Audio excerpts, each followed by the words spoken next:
আজকে আমাদের যে পয়সার আড্ডা আমরা নতুন ভাবে যে শুরু করতে চাচ্ছি, মানে আলোচনার মাধ্যমে বা গল্পের মাধ্যমে আমরা আমাদের ফাইন্যান্সিয়াল প্ল্যানিং বা যাই বলি সেগুলো নিয়ে আমরা ডিসকাস করব, যাতে লোকের এই বিষয়ে আরো নলেজ বাড়ে বা ইন্টারেস্ট বাড়ে বিভিন্ন পারপাসে। কারণ কেন করতে যাচ্ছি তার কারণ হচ্ছে যে আমরা যেটা বলছিলাম একটু আগে, যে আমাদের যে পড়াশোনা করা হয় বা আমরা যখন পড়াশোনা করেছি বা এখনকার বাচ্চা সবাই 1 থেকে 12 স্কুল লাইফ, কলেজ, ইউনিভার্সিটিতে সবার কেরিয়ারিস্টিক পড়াশোনা হচ্ছে, মানে সে ভবিষ্যতে কি হবে, এটা হবে এক্স ওয়াই জেড, কেউ কিছু যে যার মতো হবে। ইনকামের জায়গা তাদেরকে শেখানো হচ্ছে, কিন্তু ইনকাম করার পর যে টাকাটা তারা হাতে পাচ্ছে সেই টাকাটা নিয়ে অনেকেই বিভ্রান্ত। মানে প্রচুর টাকা স্যালারি পাচ্ছে বা প্রচুর টাকা ইনকাম করছে তার বিজনেস থেকে, কিন্তু সেই টাকাটা পাওয়ার পরে সেই টাকাটা খরচের জায়গা বা সুন্দর করে গুছিয়ে চলা যাতে আরো ভালো সে থাকতে পারে, সেটা নিয়ে অনেকের কোনো আইডিয়া নেই। কেউ সব খরচ করে দিচ্ছে যা ইনকামের, মানে মাসের শেষে হাত শূন্য। আবার কেউ হচ্ছে মানে এমন সবই জমিয়ে যাচ্ছে যে তখনও তার মাসের শেষে দেখা যাচ্ছে এত টাকা সে জমিয়ে ফেলেছে যে মাসের শেষে তার বেসিক্যালি লাইফটাকে এনজয় করতে পারে। লাইফটা এনজয় করতে পারছে না। মানে সেই জন্য আমাদের যে মানে ফাইন্যান্সিয়াল প্ল্যানিং এটা খুব দরকার। এবার সেই ফাইন্যান্সিয়াল প্ল্যানিংটা কিরকম ভাবে দরকার আমাদের সবার জন্য, সেটা নিয়ে একটু বললে ভালো হয়। পার্সোনাল ফিনান্সের কথা যখন বলছি, যা ফিনান্সিয়াল প্ল্যানিং এর কথা যখন বলছি, তখন আমাকে বুঝতে হবে এটা আমাদের প্রত্যেকের লাইফে রিকোয়ার্ড, প্রত্যেকের লাইফের অতপ্রতভাবে জড়িয়ে আছে। যখন আমরা টাকা কিছু জমিয়ে রাখছি, হতে পারে পিগি ব্যাংকে, হতে পারে লক্ষ্মীর ঘটে বা অন্য কোনো ভাবে কেউ জমাচ্ছে, তো সেগুলো হচ্ছে সেভিংস হচ্ছে। সেই সেভিংসটাকে যখন আমরা কিছু অ্যাসেট পারচেস করছি যেগুলো দিয়ে যার অ্যাপ্রিসিয়েশন হবে, ভবিষ্যতে বাড়বে, সেরকম আমরা ইনভেস্টমেন্ট বলছি। আমাকে বিভিন্ন জিনিস প্রোটেক্ট করার জন্য নিতে হচ্ছে ইন্স্যুরেন্স, আর বড় কোনো অ্যাসেট পারচেস বা কোনো একটা প্রবলেম অ্যারাইজ করে গেলে সেই শর্ট টার্ম প্রবলেমটাকে অ্যাড্রেস করার জন্য নিতে হচ্ছে লোন। তো সে ক্রেডিট কার্ড ইউজ করুক, কি লোন নিয়ে, কি সেভিংস ব্যাংকে টাকা রাখুক, কি ইনভেস্ট করুক, gold, mutual fund, ETF, insurance, whatever it is, সবই কিন্তু পার্সোনাল ফিনান্সের পার্ট। আর এই পার্সোনাল ফিনান্সের বিভিন্ন পার্ট সম্পর্কে একটু বেসিক নলেজ প্রত্যেকের থাকা প্রয়োজন। আমি হয়তো আমার কাজটাকে আউটসোর্স করছি, কিন্তু বেসিক জিনিসটা যেন আমি জানি, না হলে কিন্তু মুশকিল হবে। মানে আমি আমার বাচ্চাকে কারো কাছে পড়তে পাঠাচ্ছি, কোনো অসুবিধা নেই, সেই সাবজেক্টটা সম্পর্কে আমার ধারণা কম, তো যিনি এক্সপার্ট, যিনি রোজ সেটা নিয়ে ডিল করেন, তিনি পড়াচ্ছেন, কোনো প্রবলেম নেই। কিন্তু বিষয়টাই আমি জানি না, আদৌ পড়ছে কিনা আমি সেটাই বুঝতে পারছি না, এটা কিন্তু মুশকিলের কারণ। ঠিক সিমিলারলি আমার ইনভেস্টমেন্ট কেউ হয়তো ম্যানেজ করছে, আমার ইন্স্যুরেন্স হয়তো কেউ ম্যানেজ করছে, বা লোন কেউ ম্যানেজ করছে, কোনো প্রবলেম নেই। কিন্তু বেসিক জিনিসগুলো যেন আমি জানি, কারণ বেসিক জিনিস যদি আমি না জানি, তাহলে কিন্তু কোনো না কোনো পদ্ধতিতে আমি চিটেড হব। তাই আমাকে আমার বেসিক জায়গাগুলো জানতে হবে, তাতে আমি ভালো করে বোঝাতে পারবো যে আমার এটা রিকোয়ারমেন্ট, এবং সেই রিকোয়ারমেন্ট গুলোকে আমি ফুলফিল করতে পারবো। আরেকটা যেটা দেখা যাচ্ছে আমাদের মধ্যবিত্ত সমাজের ক্ষেত্রে, যখন কেউ কোনো নতুন চাকরি পেলো বা নতুন ইনকাম শুরু করলো, নানা রকম ভাবে কেউ মানে পাড়ার দাদা হোক বা আত্মীয় স্বজন হোক তাকে নানা রকম ভাবে, বা বন্ধু বান্ধবদের মধ্যেও হোক, নানা রকম ভাবে বল টাকাটা এখানে রাখ, এখানে রাখ, প্রচুর রিটার্ন পাবি বা এরকম বলে গাইড করে। সেক্ষেত্রে যে গাইড করে সে নিজেও হয়তো জানে না এটা ফ্রড। এরকম করতে গিয়ে বহু মানুষের টাকা চিট হয়ে যায়, যেটা আমরা সবাই দেখে দেখতে এখনো হচ্ছে। এবার আমাদের এই মধ্যবিত্ত সমাজের জন্য এই ফাইন্যান্সিয়াল প্ল্যানিং, মানে যার আয়টা হয়তো লিমিটেড, সে ব্যবসা করে আয় হতে পারে বা চাকরির ক্ষেত্রে, তাদের এই ফাইন্যান্সিয়াল প্ল্যানিংটা কিরকম হওয়া দরকার বা কিরকম করা উচিত তাদের? তাদের ফিনান্সিয়াল প্ল্যানটা আরো বেশি জরুরি। সাপোজ কারো কাছে 10 কোটি টাকা পড়ে আছে, তার পক্ষে কিন্তু লাইফের বাকি পার্ট করাগুলো কম্পারেটিভলি ইজি, যদি না তার বিশাল কোনো একটা ভেঞ্চার ক্রিয়েট করার ব্যাপার না থাকে। কিন্তু যে একটা অ্যাভারেজ ইনকাম করছে, তার কাছে কিন্তু প্রচুর রেসপন্সিবিলিটি আছে। তাকে বাড়ি বানাতে হচ্ছে, মেবি তাকে গাড়ি কিনতে হচ্ছে, মেবি তাকে ঘুরতে নিয়ে যেতে হচ্ছে ফ্যামিলিকে, তাকে তার বাচ্চার এডুকেশন এনশিওর করতে হচ্ছে, তার রিটায়ারমেন্ট লাইফ এনশিওর করতে হচ্ছে। ওর সঙ্গে একটা বলি, দুটো কি ক্রাইটেরিয়া, একটা হচ্ছে রিটায়ারমেন্ট লাইফ এর এনশিওর করা, আর দ্বিতীয়টা বাচ্চার এডুকেশন। এই যে পড়াশোনা বিষয়টা, এটা যুগের সাথে সাথে আমাদের ছোটবেলা থেকে যদি আজকের দিন কনসিডার করি বা আমার বাচ্চার ছোটবেলার কথা ভাবি, তাহলে এটা কিন্তু মা লক্ষ্মীর ডিপার্টমেন্টে পৌঁছে গেছে, মা সরস্বতীর ডিপার্টমেন্ট থেকে এটা হয়েছে। আগে ভালো স্টুডেন্টরা বাই ডিফল্ট একটা ভালো কিছু এডুকেশন পেয়ে যেত, কারণ যেই পরিমাণ সিট ছিল পপুলেশন সেটাকে হয়ে যেত। সেই পপুলেশন অনুযায়ী। এখন পপুলেশন প্রচুর বেড়েছে, বাবা মারাও অনেক কনসার্ন হয়েছে, তার ফলে যেটা হচ্ছে সবাই ভালো পড়াশোনা করছে, এবার সবার দরকার ওই সিটগুলো, তা তো হবে না। তো তা না হলে পরে যেটা হচ্ছে সমানে প্রাইভেটে যাওয়ার প্রবণতা বাড়ছে, বা প্রাইভেটের যে কোনো এডুকেশন প্রচন্ড খরচ সাপেক্ষ হচ্ছে। তো স্বাভাবিকভাবে তাকে প্রচুর টাকা সেই পারপাসে রাখতে হচ্ছে। কারণ আমি আমার বাচ্চার একটা অ্যাভারেজ এডুকেশন আমি দেবো না, এটা আমি না করতে পারবো না। হ্যাঁ, প্রচুর টাকা ঢেলে কোথাও ডোনেশন দিয়ে পড়ানো সেটা আলাদা ব্যাপার, সেটা অ্যাভয়েড করা যেতেই পারে, কিন্তু বেসিক জায়গাতেও প্রচুর টাকা লাগে।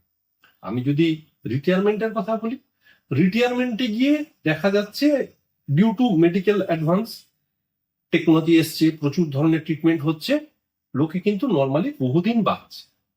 হ্যাঁ। হয় দেখবি লোকজন 55-60 বছরের মধ্যে কার্ডিয়াক অ্যারেস্টে চলে যাবে, আর যদি সেখান থেকে বেঁচে যায় এবং তার মোটামুটি হেলদি লাইফস্টাইল থাকে তাহলে 85-90 অব্দি টেনে দিচ্ছে। আমি অ্যাভারেজ কথা বলছি।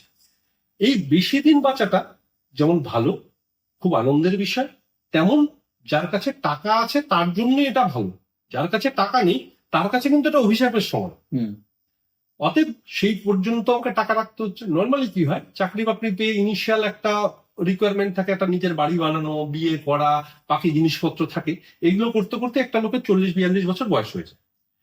তারপর থেকে শুরু হয় ইনভেস্টমেন্ট।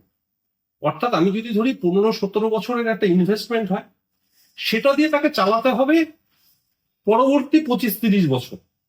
তার সঙ্গে শুধু ইনকামটা হবে না, ইনকামের সঙ্গে এক্সপেন্ডিচার কিন্তু থ্রু আউট দ্য লাইফ চলতে থাকবে।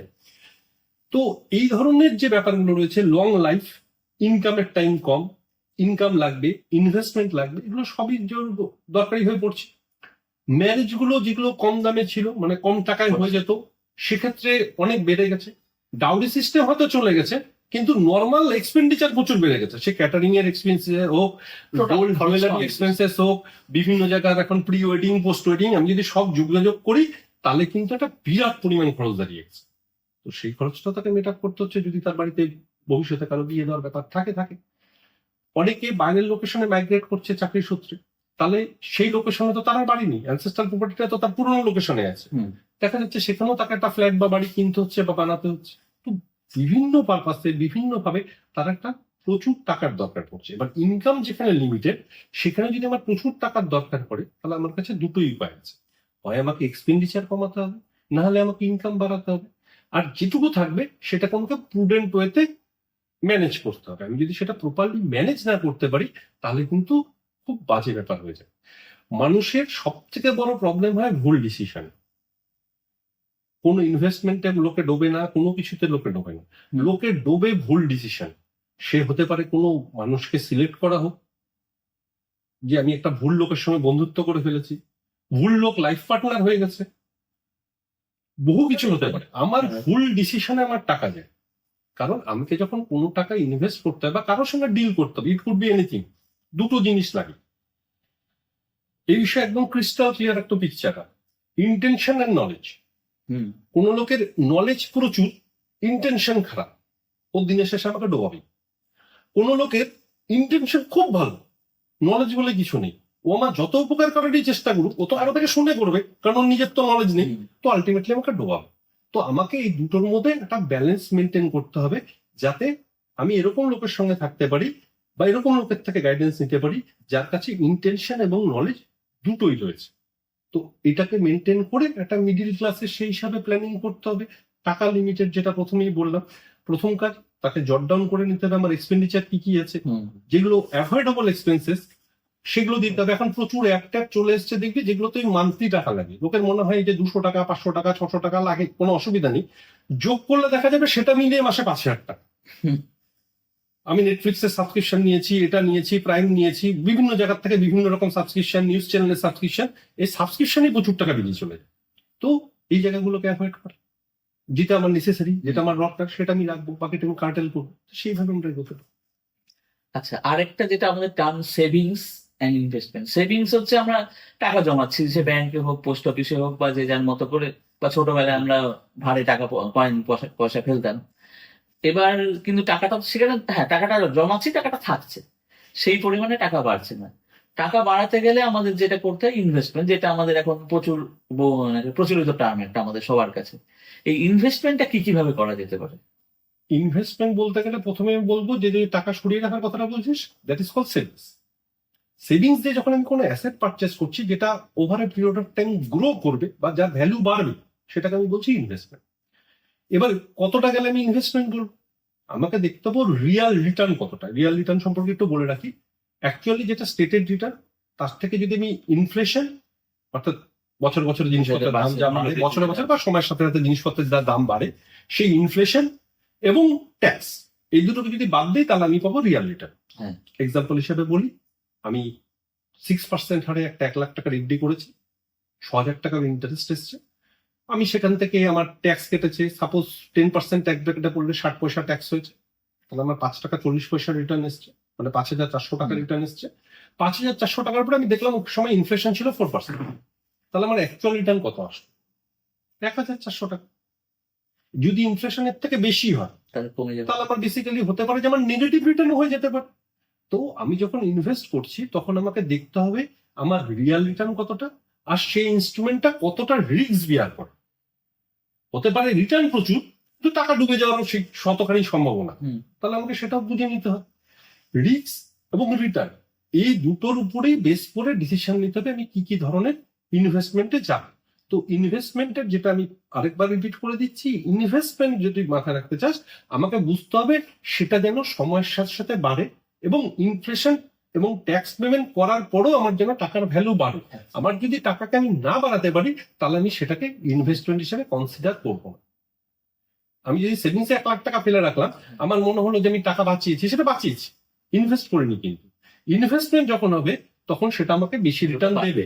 যদি রিটার্ন না দিতে পারে সেটা ইনভেস্টমেন্ট না, সেটা সেভিংস হিসাবে আমাকে কনসিডার করতে হবে। হতে পারে আমার দরকারে আমি 6 মাসের জন্য একটা টাকা রেখেছি বা 1 বছরের জন্য টাকা রেখেছি, হতে পারে রিয়াল রিটার্নটা কমও আছে, সেটা আমাকে ইনভেস্টমেন্ট হিসেবে কনসিডার করে চলবে না। সেটা আমাকে ধরে নিতে হবে যে আমি টাকাটা রেখেছি যাতে সেটা মোটামুটি প্যারিটি মেনটেন করে, যে জিনিসপত্রের দাম যে হিসাবে বাড়বে তার কাছাকাছি যেন পৌঁছে যায়।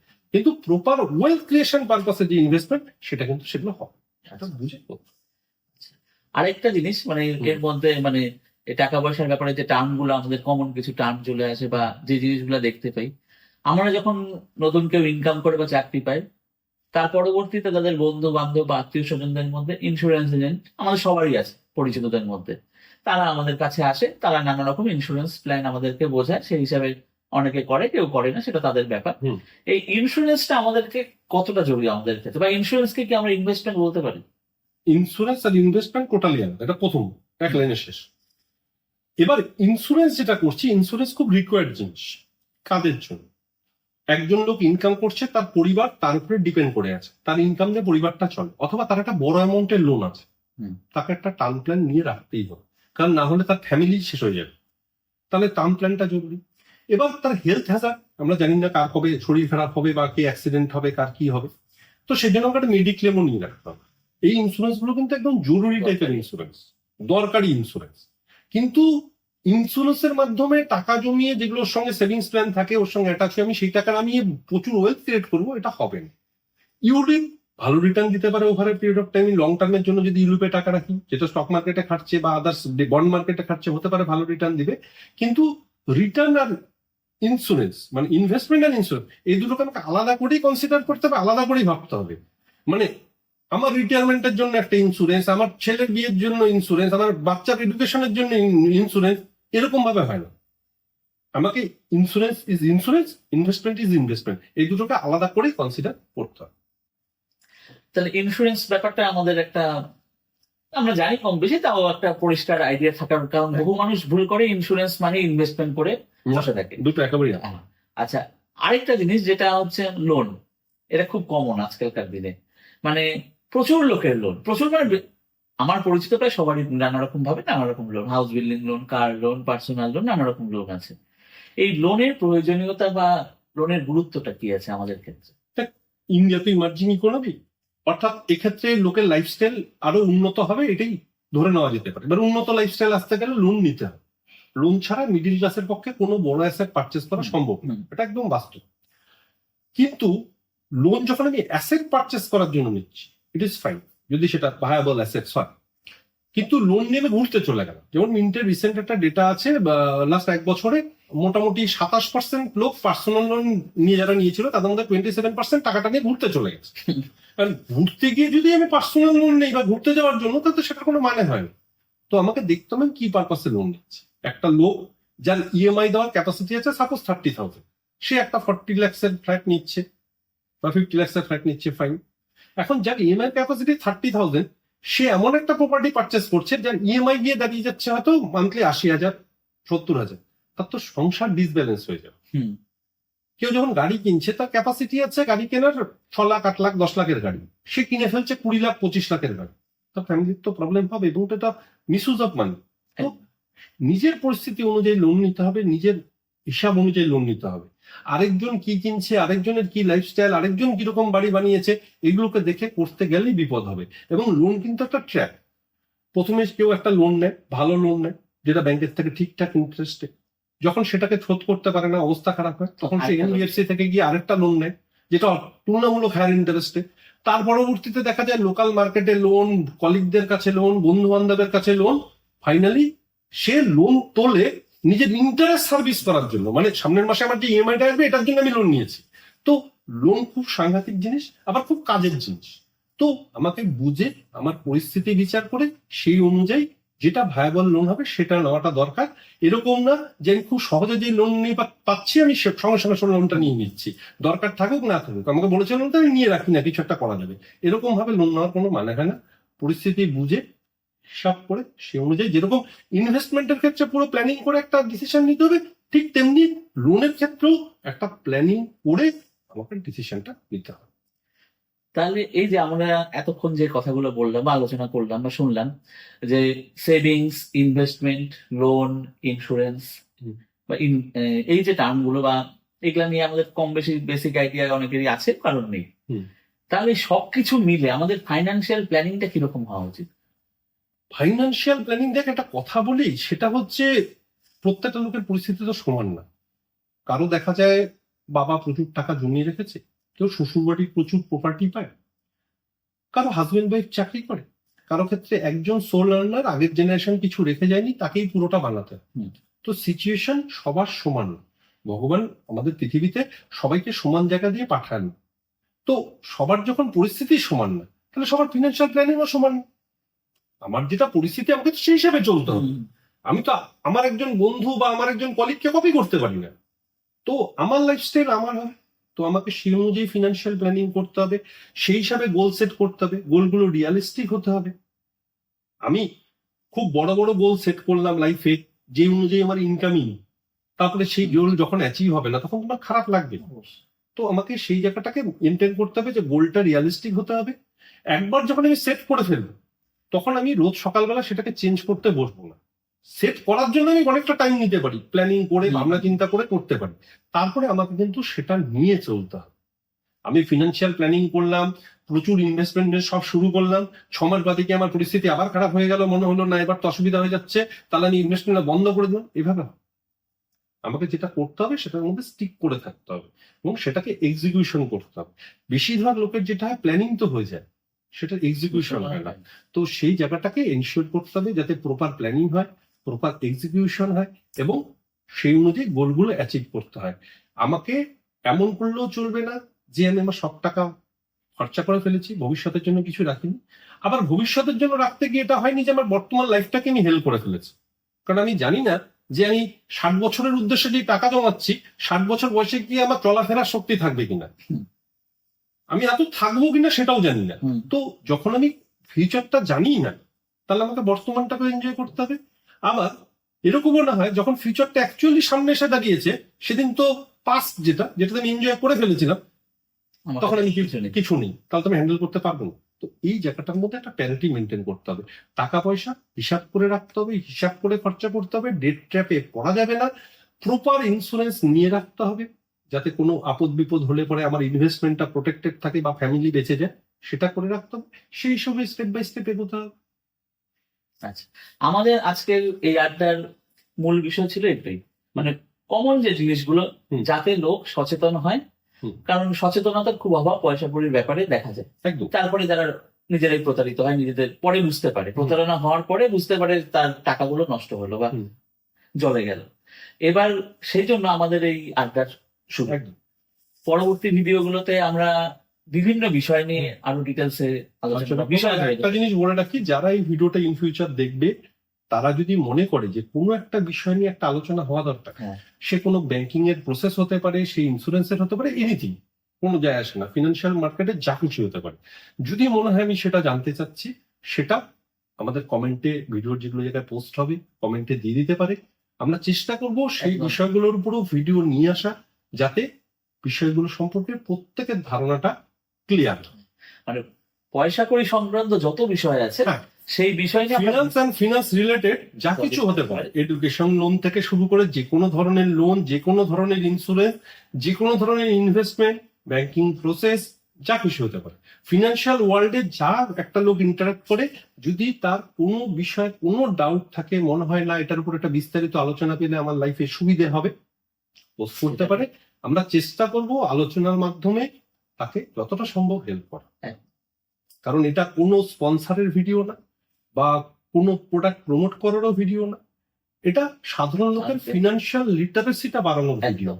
এইটার মূল উদ্দেশ্যই হচ্ছে ফিনান্সিয়াল লিটারেসি, যেটা আমাদের বর্তমান ইকোসিস্টেমে এখনো সেইভাবে নেই, এডুকেশনে বা কোথাও, সেই জায়গাটাকে নিয়ে আসা, যাতে প্রত্যেকে নিজের ডিসিশন নিজে নিতে পারে, নিজে আলোচনা করতে পারে এবং নিজের ফিউচারকে নিজে সিকিউর করতে পারে। একদম।